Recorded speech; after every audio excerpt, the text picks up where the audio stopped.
네, 그래서 좀 더 재미난 이야기를 해드리면 영화를 재밌게 보는 몇 가지 방법, 꿀팁을 소개를 해드리려고 합니다.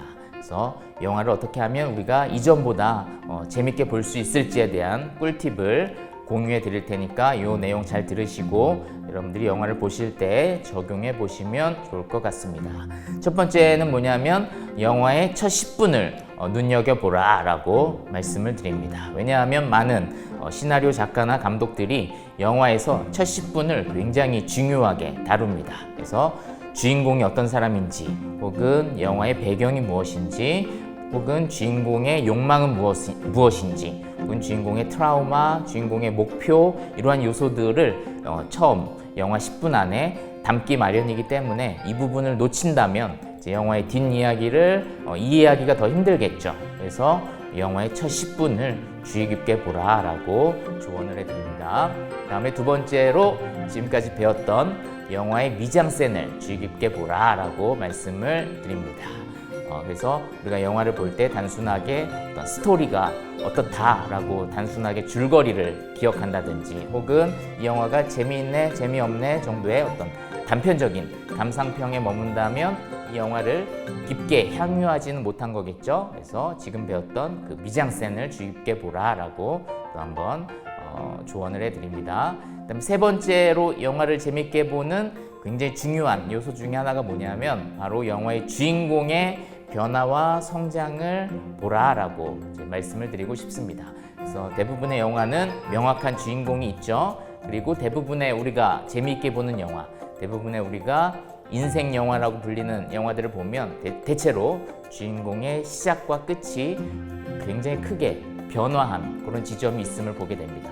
주인공이 이제 성장하게 되는 것이죠. 그래서 때로는 주인공이 이제 해피엔딩으로 끝나는 경우도 있고, 때로는 이제 새드 엔딩으로 끝나는 경우도 있지만, 어쨌든 공통점은 주인공이 성장하는 모습을 우리가 볼 때 우리는 그 영화를 굉장히 재미있게 볼 확률이 크고, 그것을 인생 영화로 보는 경우가 굉장히 많습니다. 그래서 주인공 캐릭터, 때로는 이제 주인공이 둘인 경우도 있죠. 많은 영화에서. 근데 대부분 주인공이 둘인 영화를 자세히 보면 한 명의 주인공은 굉장히 일관성 있는 모습을 보여줍니다. 그리고 다른 주인공이 이제 변화하는 모습을 보여주죠. 그러면 그 변화하는 그 캐릭터가 이제 진짜 주인공인 것이죠. 그래서 예를 들면 처음에 젠더 감수성에 대한 이야기를 할 때 보여드렸던 그 델마와 루이스라고 하는 영화를 보면 한 캐릭터는 굉장히 강직한 원래 캐릭터, 일관성 있는 모습을 보여주는 반면, 또 한 명의 캐릭터는 이제 처음에는 남성에게 의존적이고 수능적인 모습을 보이다가 영화의 중반 이상으로 가면 그녀가 이제 서서히 자신의 욕망을 드러내고 성장하는 그런 변화의 모습을 보여주죠. 이렇게 주인공의 어떤 성장을 보여주는 이 요소에 집중을 한다면 이제 영화가 훨씬 더 재미있으리라고 생각이 듭니다. 그 다음에 네 번째는 이제 좀 어려울 수 있지만 감독의 미학을 발견하라.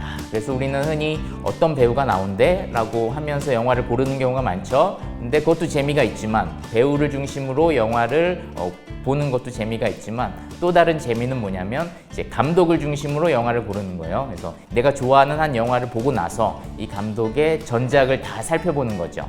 그러면 이 감독만의 일관성 있는 어떤 미학적인 특성이 발견이 됩니다. 그래서 그런 것들을 발견하면 이제 너무 재미있죠. 그래서 아까 예를 들었던 봉준호 감독의 어떤 지하실을 꾸준히 발견을 하면은 그 부분이 너무 흥미롭고, 그 안에서 이 감독의 어떤 개성과 예술관과 어떤 미학적인 특성이 발견되죠. 또 박찬욱 감독을 좋아하면 그 감독님만의 어떤 미학적인 특성을 발견하는 것도 굉장히 재미있고, 또 뭐 고레이다 히로카즈 감독을 좋아한다면 어떤 그분의 특성, 또 헐리우드에서 요즘 가장 핫한 뭐 크리스토퍼 놀란 감독의 영화를 꾸준히 살펴보는 것도 너무나도 흥미로운 지점이고, 그래서 감독에 따라서 영화를 보는 것도 굉장히 추천을 해드리는 방법 중에 하나입니다. 다섯 번째는 뭐냐면 나에게 재미있었던 영화를 이제 두 번, 세 번 보라. 한 번 볼 때는 영화의 줄거리에 몰입을 했다면 두 번, 세 번 보면 더 다양한 요소들이 기억이 되고 우리의 마음을 건드리기 때문에 영화를 더 재미있게 보기 위해서는 여러 번 관람을 하는 것도 추천을 해드립니다. 그 다음에 여섯 번째 재미있게 볼 수 있는 방법은 뭐냐면 이제 헤드폰을 써서 사운드를 즐겨봐라 라고 한번 권해드립니다. 그래서 영화를 볼 때 그냥 단순하게 아주 작은 스마트폰으로 보는 것도 물론 의미가 있지만 영화를 더 풍성하게 즐기기 위해서는 사운드를 즐길 수 있어야 되는데, 그래서 좋은 헤드폰으로 탁 써서 영화를 감상하면 영화에 숨겨진 다양한 의미들과 미학적인 표현을 느낄 수 있지 않을까, 그런 생각이 들어서 요 6가지 영화를 재미있게 보는 방법, 꿀팁을 여러분들에게 공유해 드립니다. 그래서 잘 활용하시길 바라겠습니다. 네. 그래서 사운드에 대한 이야기를 좀만 해드리면, 미디어 사운드라고 했을 때 첫 번째가 이제 대사, 두 번째가 음향, 세 번째가 이제 음악이죠. 그래서 요 3개의 요소를 이제 사운드 감독이 다양한 방식으로 이제 변주를 하죠. 그래서 때로는 대사가 부각될 때가 있고, 때로는 대사는 거의 안 들리는데 음향적인 요소가 부각될 때가 있고, 때로는 음악이 부각될 때가 있고, 그래서 세 요소가 어떻게 변주되는지, 어떻게 표현되는지를 감상하는 것도 또 영화를 감상할 때 중요한 요소라고 볼 수가 있겠습니다.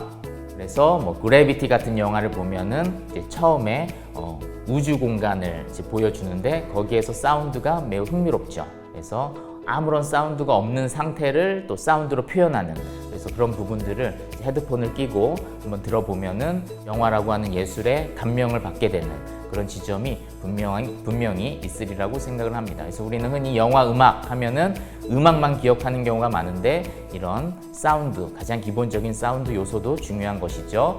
가령 뭐 노인을 위한 나라는 없다 같은 영화를 보면은 이 영화에는 이제 음악이 없고 오직 이제 대사와 음향 효과만으로 이제 이루어지고 있는 것을 볼 수가 있는데, 굉장히 이제 디테일한 음향을 보여주고 있는 이런 영화도 본다면 영화 음악을 더 풍성하게 즐길 수 있으리라고 생각을 합니다. 그래서 음악뿐만이 아니라 더 다채로운 미디어 사운드를 향유할 수 있으면 좋겠습니다. 이제 추가적으로 나는 영화를 더 깊게 분석하고 싶다, 더 다양하게 해석하고 싶다라는 분들을 위해서 몇 가지 방법론들을 공유해 드리도록 하겠습니다. 그래서 작가를 중심으로 비평할 수가 있고, 장르 중심으로 비평할 수 있고, 혹은 영화 속 이데올로기를 비평할 수 있고, 페미니즘 시각으로 비평할 수 있고, 휴머니즘, 그다음에 윤리적인 요소, 사실주의, 미학, 내러티브 비평. 그래서 영화 비평가라고 할 때 이렇게 다양한 방법론을 가지고 이제 영화를 비평할 수 있다라는 것을 말씀을 드립니다. 이 중에 몇 가지는 뭐 이미 짧게나마 이야기를 해드리긴 했죠. 이 중에서 또 여러분들이 알았으면 하는 좋은 방식이 이제 사실주의에 대한 이야기여서 이 내용을 간단하게 말씀을 드리면, 사실주의 영화라고 했을 때 흔히 세트보다는 로케이션 촬영이 많고요. 그다음에 숏의 길이도 좀 긴 편이 많습니다. 그래서 일반적으로 유튜브나 상업 영화를 보면은 숏의 길이가 굉장히 짧은데, 요 사실주의 미학의 특성을 보이는 영화들은 숏의 길이가 굉장히 깁니다. 흔히 이제 롱테이크라 그러죠. 그래서 이런 특성을 보이고, 배우도 유명한 배우보다는 무명 배우가 많이 출연하고, 그다음에 데드컷이라고 해서 주인공이 프레임 밖으로 빠졌으면 빨리 커팅을 하는 경우가 많은데, 이 사실주의 영화에서는 주인공이 프레임 밖으로 빠졌는데도 빈 공간을 계속 보여주는 경우가 많습니다. 그것을 이제 데드컷이라 그러는데, 이런 장면들이 사실주의 미학의 특성이라고 볼 수 있겠습니다. 그리고 마지막으로 거리두기, 스타를 가까이서 보여주는 게 일반적인 관습인데, 이런 사실주의 영화에서는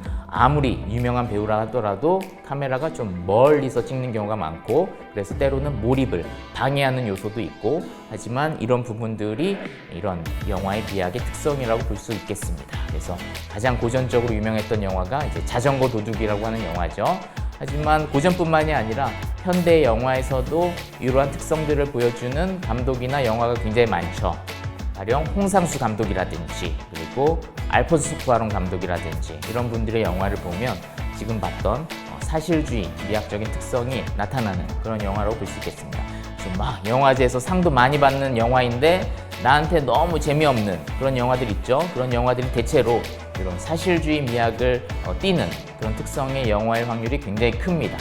숏의 길이도 굉장히 길고, 피사체와 카메라의 거리도 멀기 때문에 몰입도 잘 안 되고, 졸았다 보고 이렇지만 너무 명작이라고 불리는 그런 영화들이 대부분 이런 사실주의 미학의 특성을 띠기 때문에 이 개념을 아시면은 여러분들이 앞으로 흔히 예술 영화라고 불리는 그런 영화들을 감상하실 때 굉장히 큰 도움이 될 거라고 생각이 들어서 이 내용까지도 여러분께 공유해 드렸습니다. 네.